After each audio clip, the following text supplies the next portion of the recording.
So we have about an hour together, and what we're going to go through today is a conversation about design thinking and OKRs as advertised, tailored for healthcare leaders. Design thinking and OKRs are definitely not healthcare specific, and in fact, in my humble opinion, are underutilized in healthcare, and I'm all about changing that.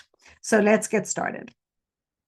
I'm just going to introduce myself for a second. I spent most of my career, not all of it, in consulting. I did have some time in industry, in financial services, in technology. I also have an accent and have worked in many different countries, lived in different countries too.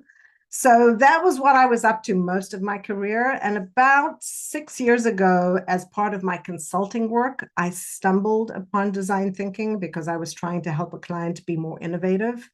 And all the light bulbs went off for me, having come from a more traditional consulting background where you go and you meet the client and you write your notes and then you spit out a PowerPoint and then you adjust the PowerPoint and then you have a big meeting where you present the PowerPoint.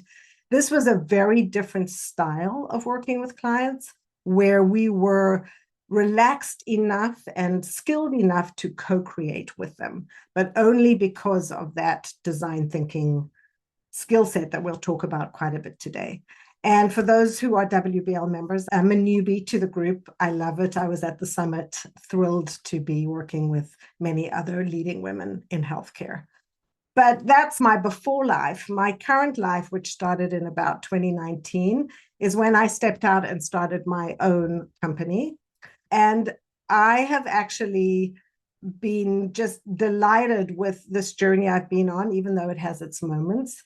Lots of clients, lots of industries working around the world, particularly during COVID, and many engagements. And when we look at my client list, it's everything from Winnebago to Google to lots of healthcare, which is where I'm focused right now. So that's a little bit about me and what I'm doing here and what I care about. But let's talk a little bit about you for a second and what you probably see in your world, whether you're in a smaller organization, your own company, or even large organizations. So those of us who are either leading organizations or consulting to them or starting our own shops probably have this kind of experience to varying degrees. So this is where everybody has their ideas and their mission and their vision, but at the end of the day, they're failing to meet their targets. A lot of executives will admit that they have a hard time bridging that gap between the strategy sessions and those PowerPoint sessions with the fancy pants consultants and the day-to-day implementation. How do we connect those dots better and bridge that gap?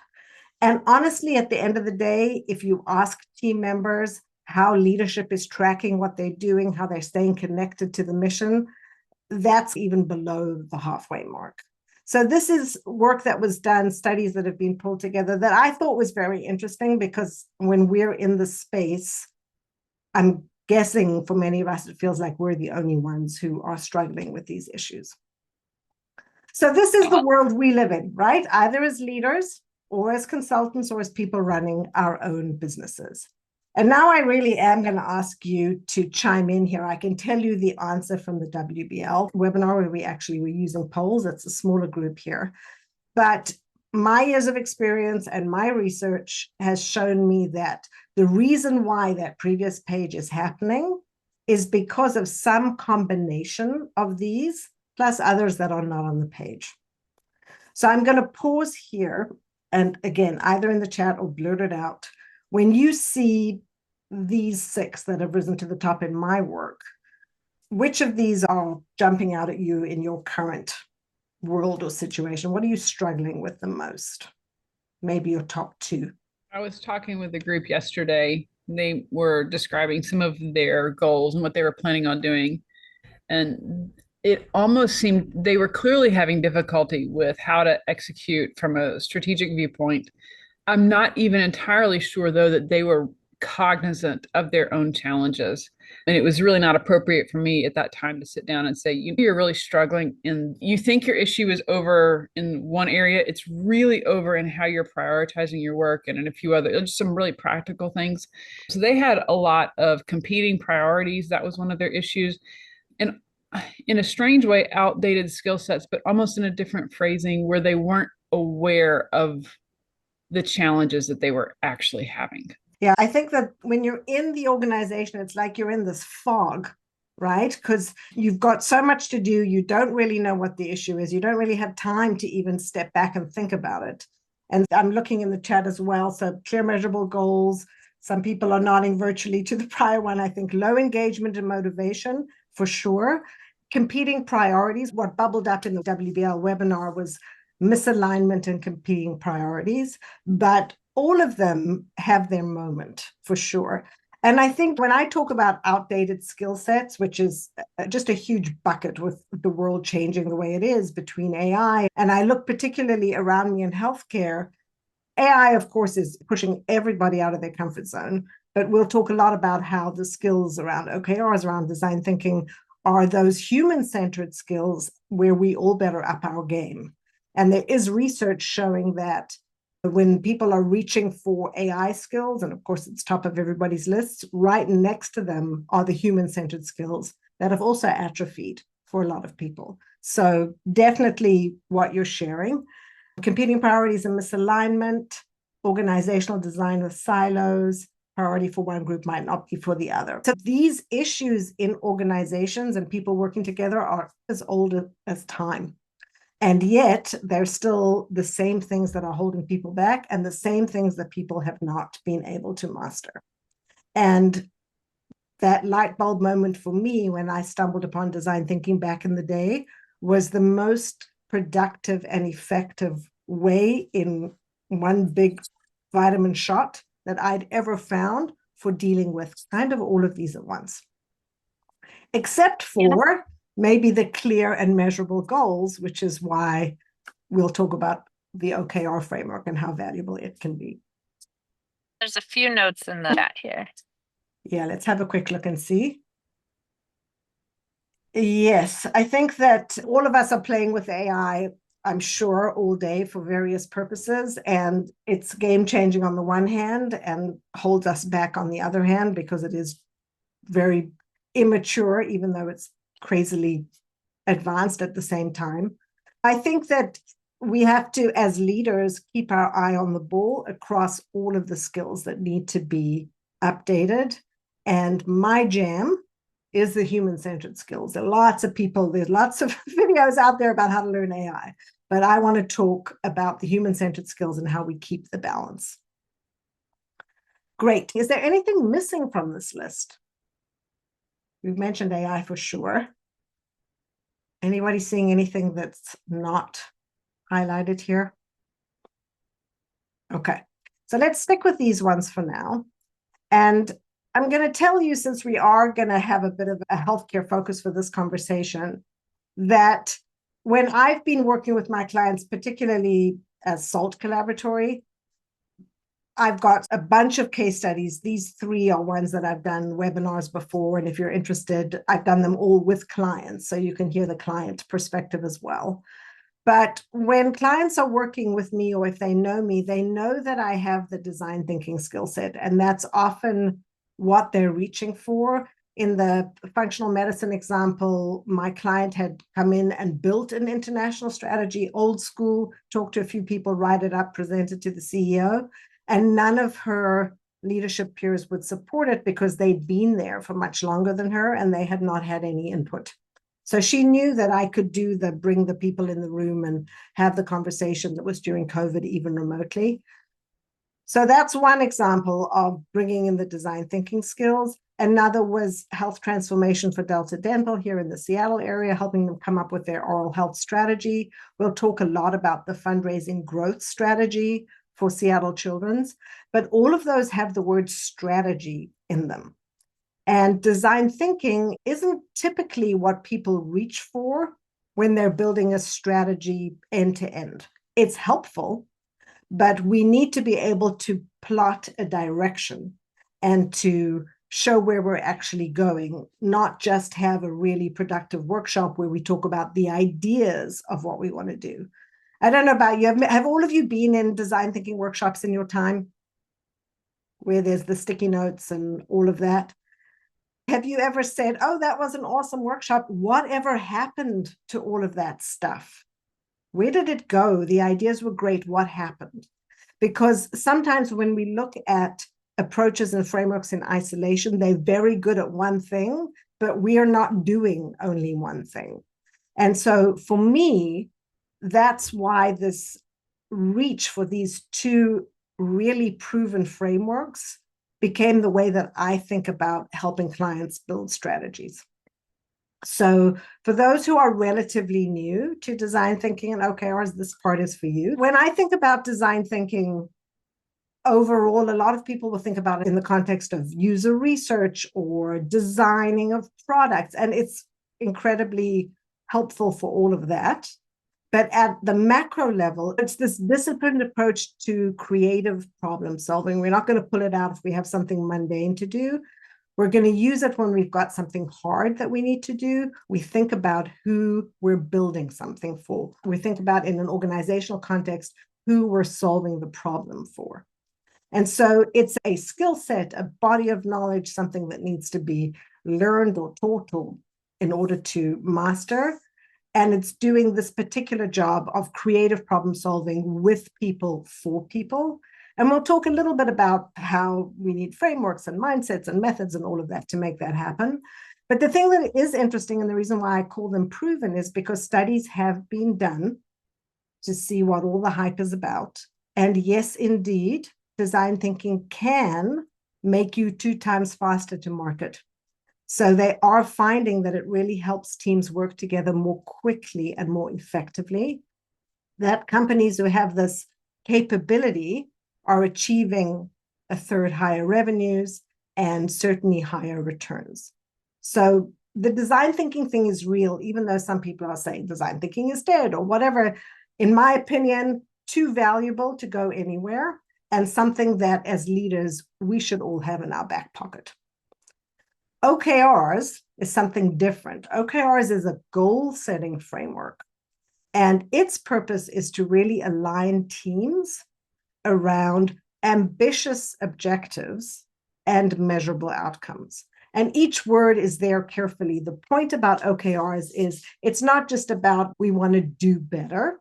It's about we see the mountain that we can climb and we are going there.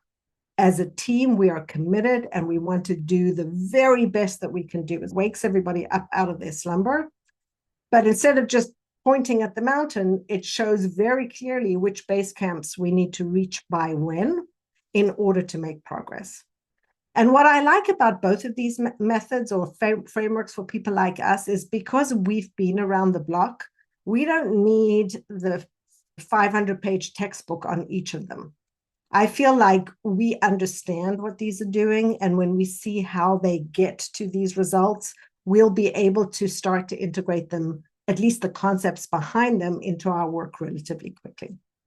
Again, OKRs are having lots of studies and positive impacts, and definitely worth knowing. And that's why they are inside all of these companies. Most of these organizations use both. IBM adopted design thinking in a major way, probably the biggest design company in the world. So there's lots going on, not so much in healthcare, right? I don't know about you, but I don't see it too much in healthcare. What I did, and what you may have heard me talk about in some of my LinkedIn work, is I started to see a way to pull them together, not because I was thinking about it, just because I was naturally doing this work at functional medicine for the international strategy or at Delta Dental.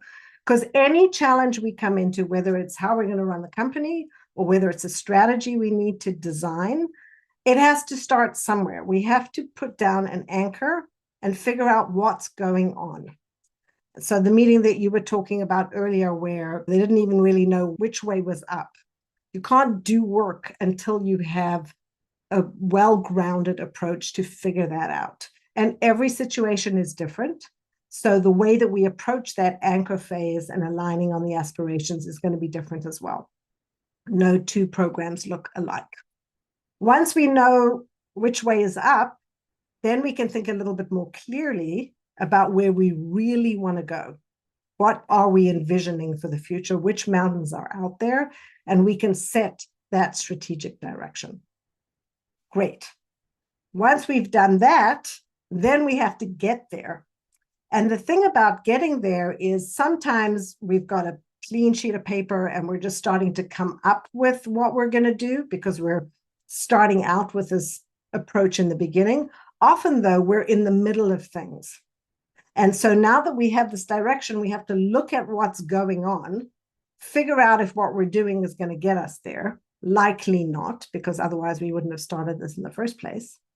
But then we're going to have to decide what we're continuing to do, what we're stopping, if we are continuing, if what we're doing is innovative enough to actually get us to that mountain. So we've got some work to do there.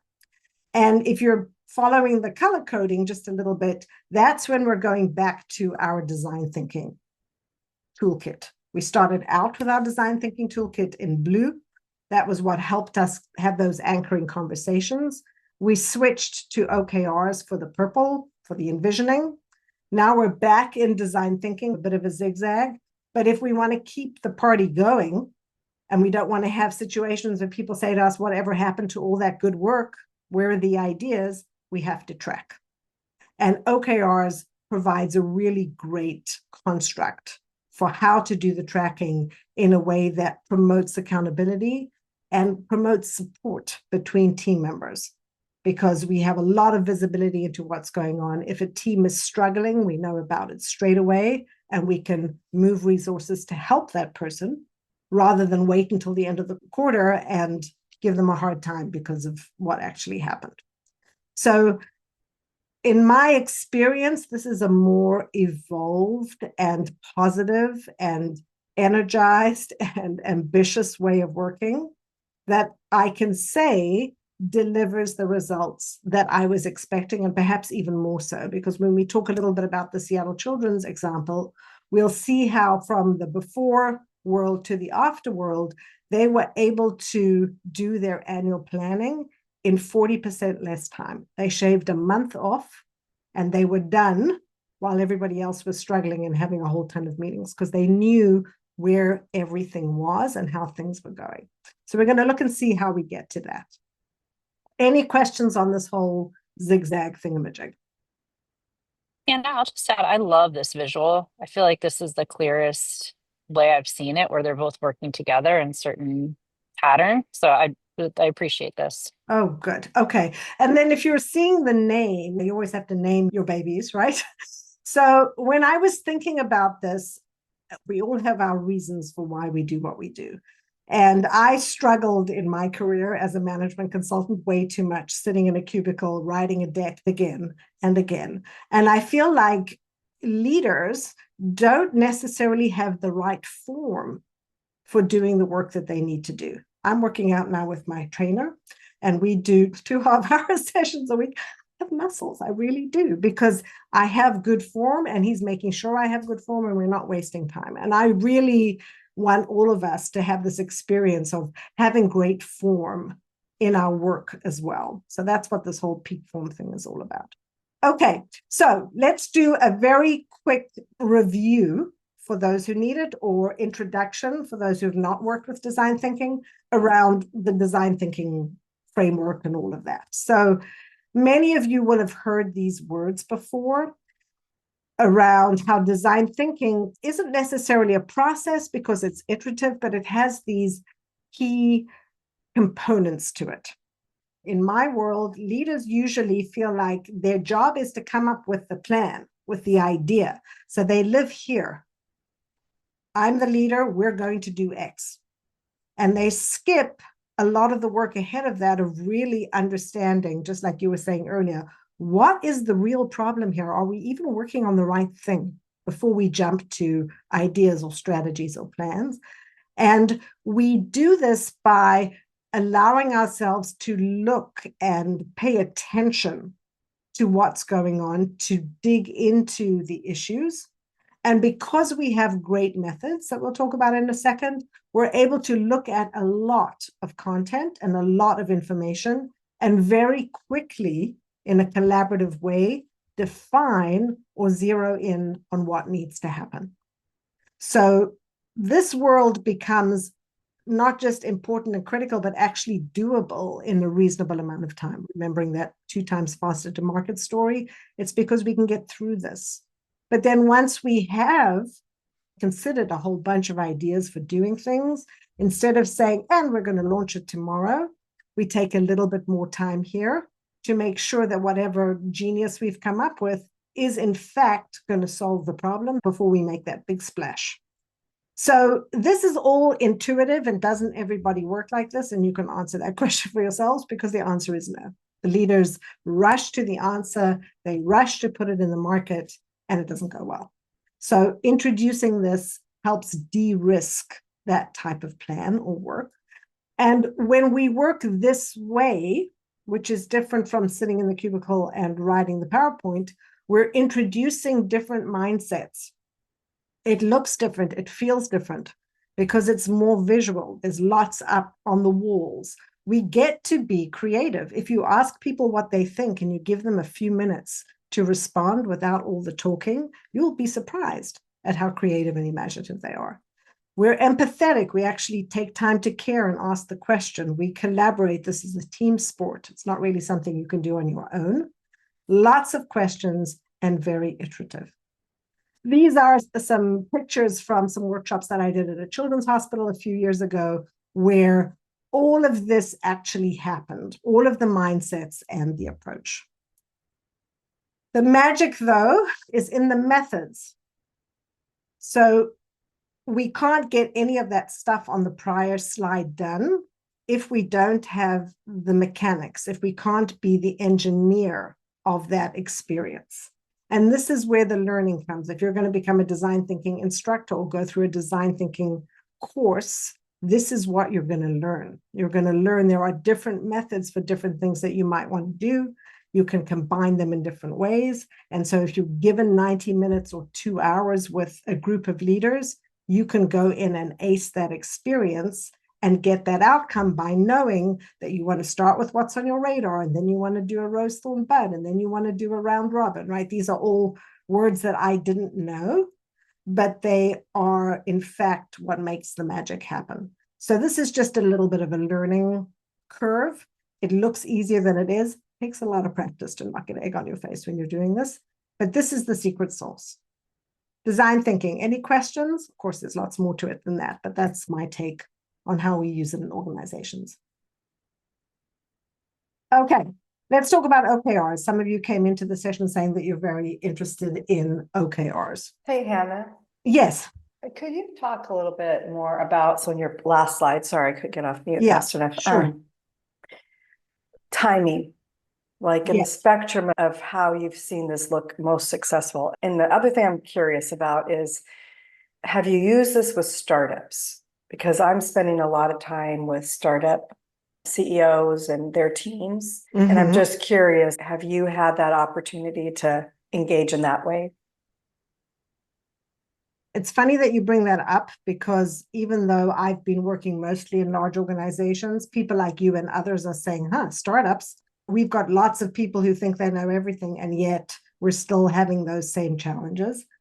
I will say that universally, if the person who has been introduced to run the session, if the person is external, ultimately even better if they're internal, has been introduced in the right way as an expert in the skill set, and that person has the right presence and the right agenda, it can be done and run with, I'd say, anybody, honestly, because I've done it with executives who are running Delta Dental who come from Amazon and other very seasoned leaders.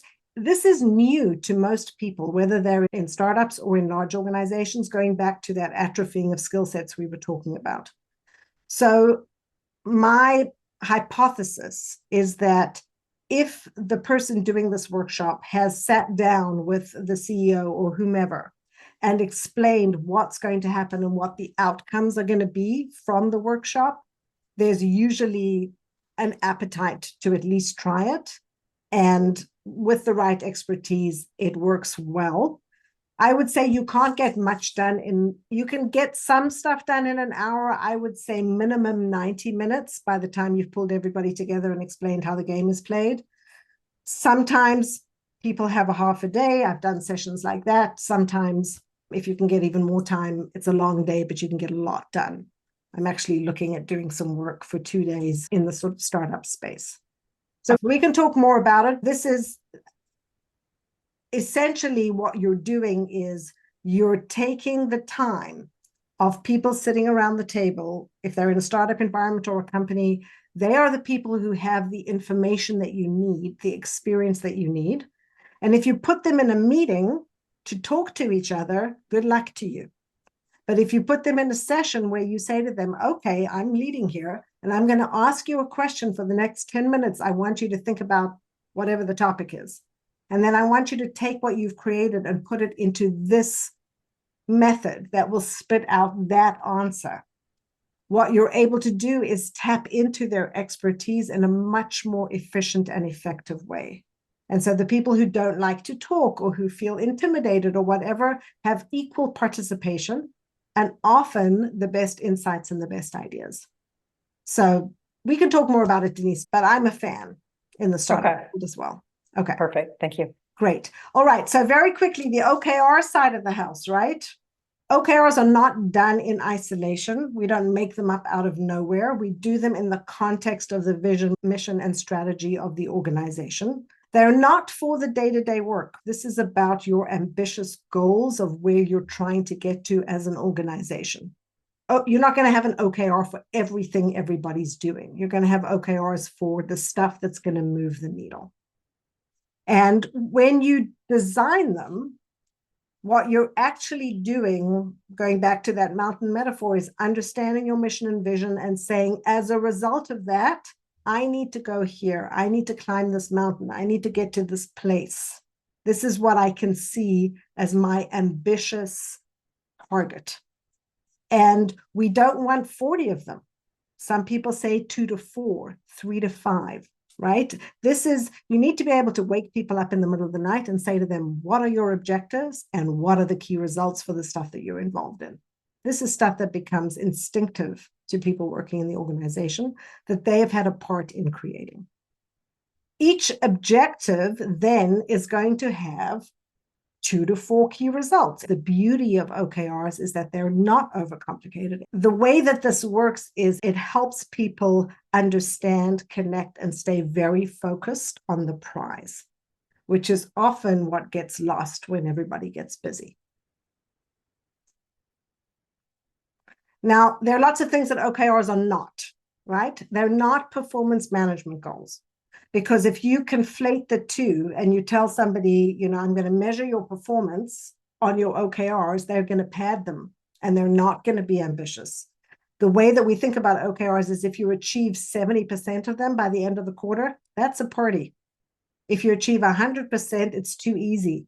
We want that fire in the belly, very startup-like, Denise, to be pushing for doing things that seem harder than they are. Definitely not to-do lists or mundane work. They're not KPIs either. So if you think about the metaphor of I'm going to a place in a car, the KPIs are the dashboard. Do I have the gas? Do I have the oil? This is not what that is. You need all of those things too. This is more about where are you going and how are you going to know that you're getting there. They're not static. They're reviewed all the time. They're updated every quarter. And they are definitely not top-down mandates. In the sense that, yes, the vision and the strategy and perhaps the OKRs at the macro level of the organization are set by the executives. But then in larger organizations like Google and others, each team then looks at the OKRs of the leadership above them and designs their own for their own team. And we're going to see that in the Seattle Children's example in a minute. In the healthcare world, friends, not so much, right? One of the only organizations I've seen that's gone all in on OKRs, and you can look them up, is Cleveland Clinic. And here is an example of how Cleveland Clinic talks about their OKRs. An objective would be best place to receive care anywhere, Key results, you can see in front of you, safety events, what's the metric, what's your intention to increase or decrease it, what's the target, and they publish what they're doing at the end of the year. So everybody in the Cleveland Clinic, and this is just one of several pages, knows this and shares this and understands that this is what they're targeting. So hopefully, if you're doing what I suggested in the beginning, you're starting to think about what could this look like for my organization, or the strategy I'm on point for, or the startup that I'm working with. What would ours look like, and how would we develop them? So let's take a quick look at a case study with some work that I've been doing with Seattle Children's Hospital. In the Seattle Children's situation, I was working with the annual giving team, part of the foundation. So it's the hospital, the research, and the foundation. And my client had just taken over 3 new teams. And she observed across her organization that there was a lot of reactive work going on. Very talented people, kind of doing the same thing they'd always been doing. She saw an opportunity to enhance their team alignment and efficiency. She knew that she better optimize her resource allocation because she wasn't going to get any more people. But she also, going back to those outdated skills, that is kind of the bottom of the list, she noticed that her leadership capabilities among her direct reports had kind of atrophied a little bit, and she wanted to help them step up their game. So that was what she spoke to me about when I came in. And so we spoke about doing this PeakForm thing and trying it out. And what I want to talk about here is we've just been through the model. We don't need to go through that again. But I just want to draw your attention to, even though this work can take time, and honestly, it can be anything from a week, I'm locking the team in a room and they have bathroom breaks and lunch and that's it, to, in this particular case, around 6 months of work. But the work is episodic, and in terms of leadership time, doesn't use hours and hours and hours of long presentations and meetings. All of the interactions with leaders are in these workshop settings that we'll see. We'd never do more than 2 hours per workshop, and we're actually able to do a lot of collaborative work, keeping the team in alignment by having focused, structured workshops all the way through. So we work together on the PeakForm model for about 3 to 6 months. This particular team, and I encourage this with all the teams I work with, also wanted to know how to do it themselves without me, in which case I actually certified them in using PeakForm. I made sure that they were dangerous with design thinking, that they knew how to use OKRs, and they were able to take these skills to their own teams. So this was our plan for Seattle Children's. Let's look at a few examples of the work. I know we're going to always bump up against time, but let me zip through what this actually felt like for the team.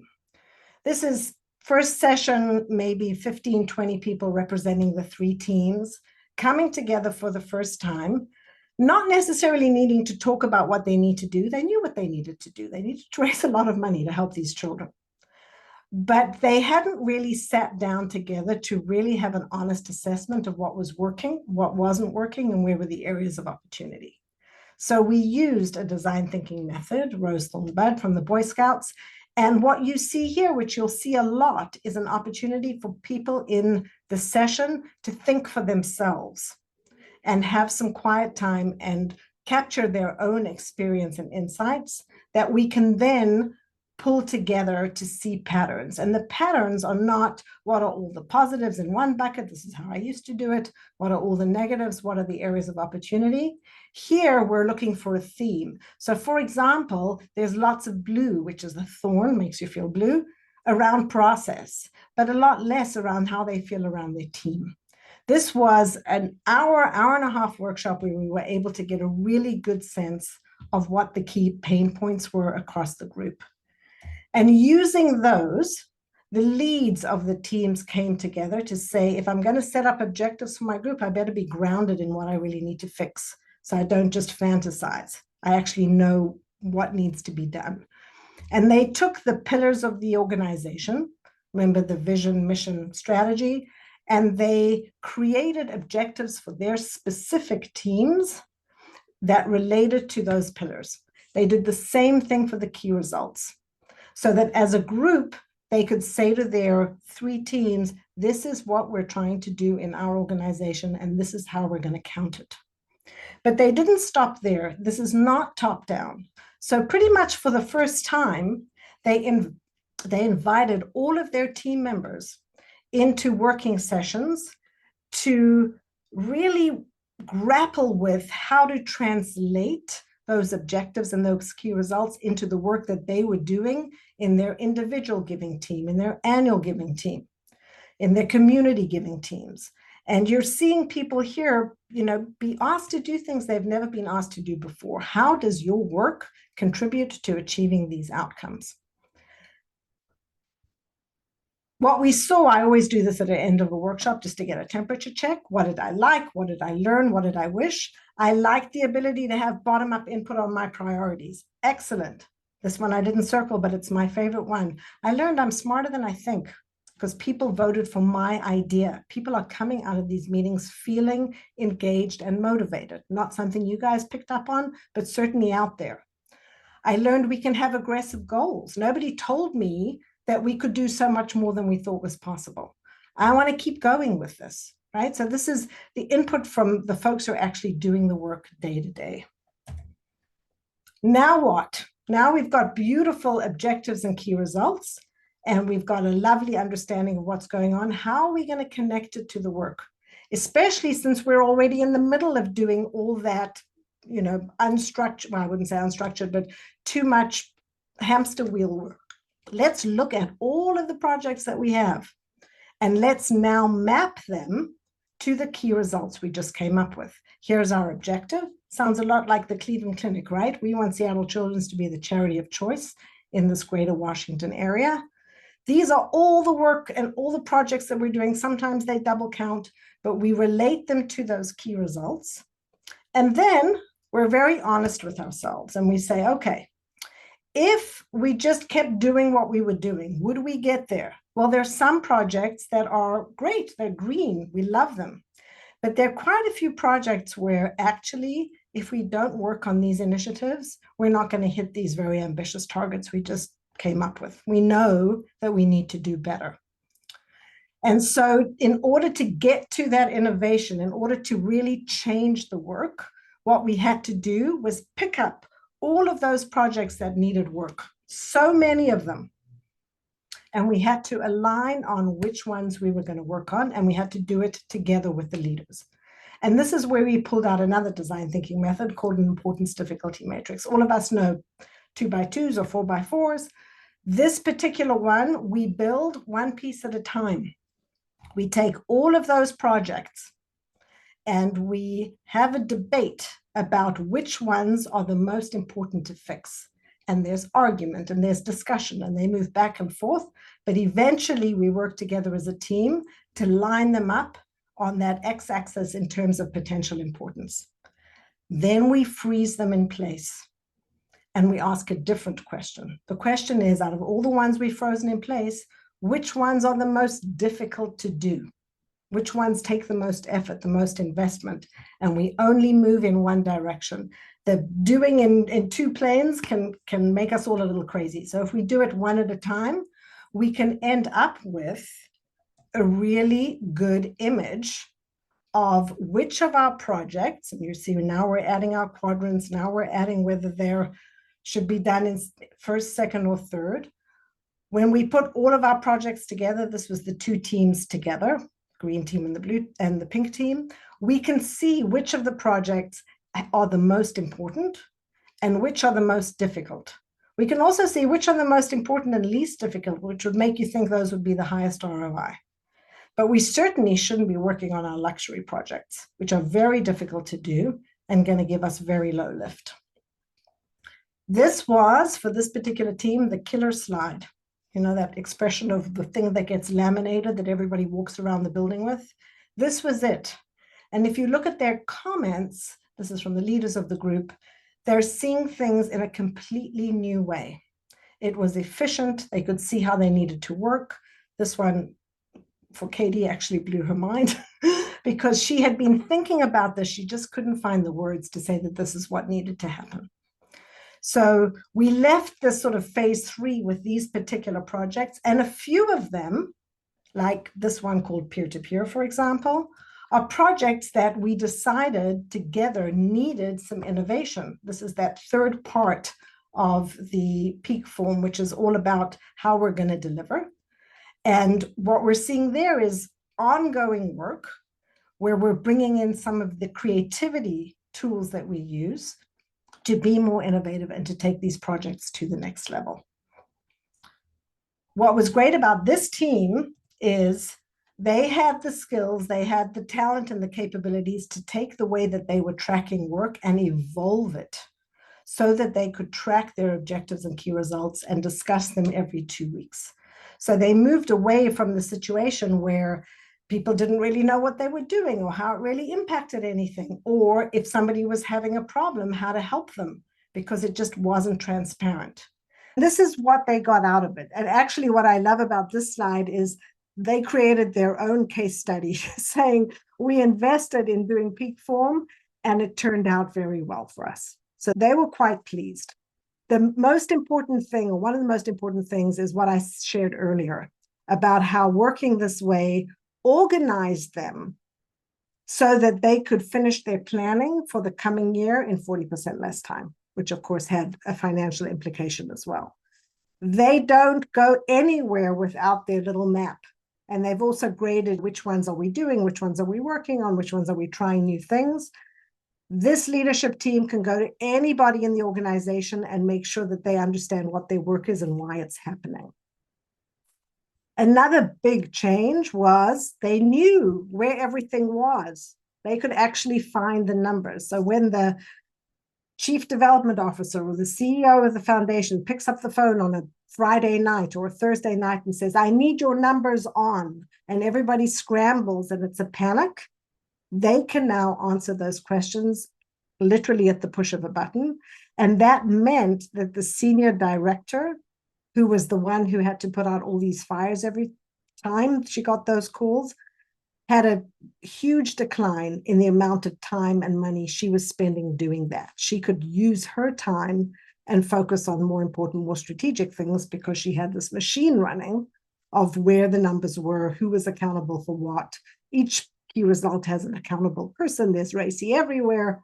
So she had her shop in order and she was able to get her numbers whenever she needed them. The other thing, going back to the outdated skill set, was because our friends got certified, and this really meant me staying on afterwards, showing them design thinking methods, coaching them through sessions that they could facilitate without me. So we'd practice together. They did 15 of these with cross-functional team members around those initiatives that they were working on. Some of them included the CMO of the Children's Hospital, who had never seen teams work this way before. So all of a sudden, they're becoming a strategic resource. Their IT group is asking them to coach. They're taking care of coaching their own people. But that's really what we want. We want people to have the skills to be able to do it themselves. So this is what I wanted to show you. And I wanted to share my passion and commitment to using these methods and helping teams get to these types of results more quickly and in a way that can be sustained going forward. There's a lot to process. And so if it's helpful to any of you who are on the call, if you wanted to spend some one-on-one time, we could do an exercise that looks and feels a little bit like, okay, if you had to put PeakForm in front of you and everything that it means, how would your organization score, if you want to call it that? Are you good at anchoring but bad at envisioning? Are you great at envisioning but bad at delivering? What's going on in your shop, just as a way of thinking about the landscape? And then to the earlier point of, we don't even know what the challenge is. Let's think about that. If you are struggling in any of those buckets, why is that happening? And if you have 10 reasons why it's happening, well, the CEO doesn't talk to so-and-so, and we haven't been able to hire this person, and fill in the blank, then we can do that matrix, right? We can plot those in terms of the importance to fixing things and the difficulty, and see where it makes sense to maybe start investing effort to turn the tide. And we can even talk about, okay, you've got lots of experience. Why don't you try this type of workshop with this type of method, or just pull this into a meeting or try it with low stakes people and see whether you can start to move the needle yourselves on some of that stuff. So if you're interested in that, I can share my Calendly with you, or you can just put your names in the chat if you'd like one of these sessions. Just want to thank you, Hannah. This has been incredibly valuable. Appreciate it. Wonderful. I'm so glad to hear that. Thank you so much, everybody.